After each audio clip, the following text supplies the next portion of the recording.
This is Audible. Phoenix Audio presents. And I looked, and behold, a pale horse, and his name that sat upon him was Death, and hell followed with him, and power was given unto them over the fourth part of the earth, to kill with sword, and with hunger, and with the beasts of the earth. Book of Revelation, chapter 6, verse 8. There have been many related sequential coincidences all throughout my life, incidents that by themselves would have led nowhere.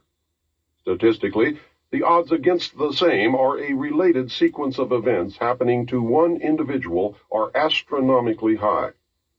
It is this series of incidents that have convinced me that God has had a hand in my life.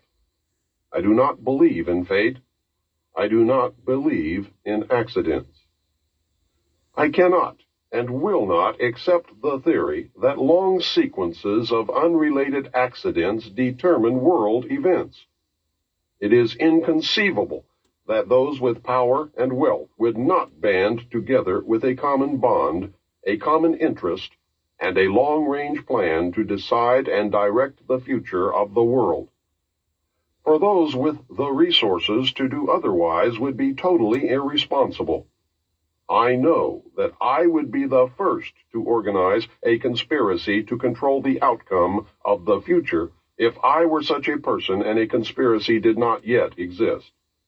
I would do it in an attempt to ensure the survival of the principles in which I believe, the survival of my family, my survival, and the survival of the human race, if for no other reason.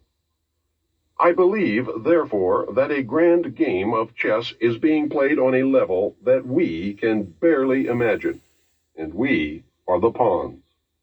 Pawns are valuable only under certain circumstances, and are frequently sacrificed to gain an advantage.